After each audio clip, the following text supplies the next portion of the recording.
I still see the glint of red in her champagne flute, Merlot, not meant for toasts. She didn't sip it, she threw it, right at me. It hit my dress, right on the bodice, right on the family lace my grandmother stitched with trembling fingers. Everyone gasped. She smirked. "Here's to the family fraud in white," my sister, Ivy, hissed loud enough for the DJ to kill the music. I didn't flinch. I didn't cry. I didn't even look at her. I looked at my mother. She rushed to Ivy, whispering, "She didn't mean it," like that would erase the moment. As if this wasn't a performance meticulously rehearsed. As if I hadn't seen it coming. They thought they'd humiliated me. I let them think that.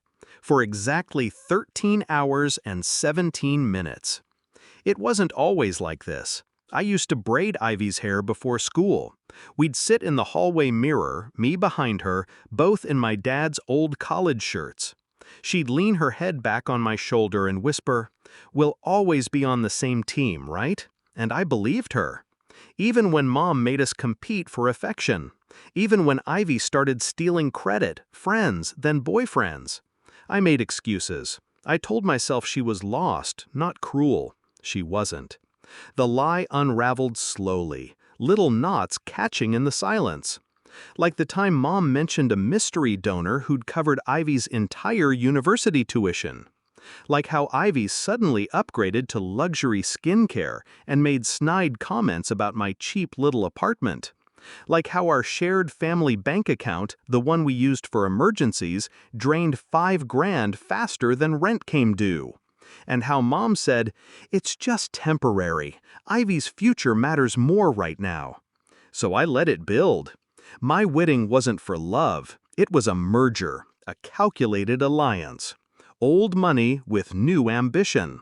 And I played my role perfectly. The devoted bride, the forgiving daughter, the clueless sister.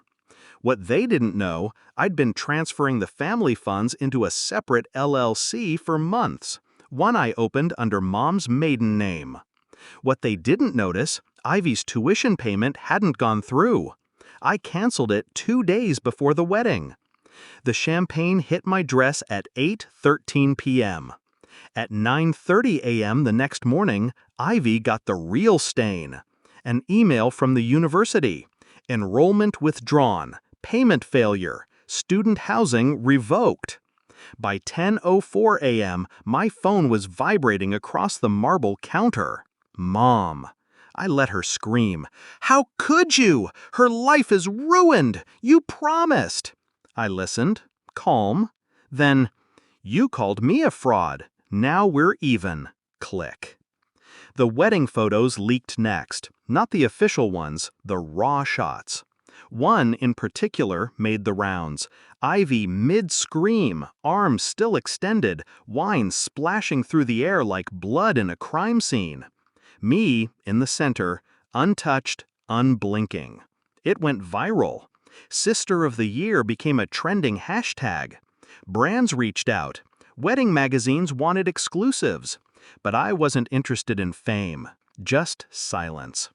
2 weeks later, I met Ivy. Not planned. She showed up at my office.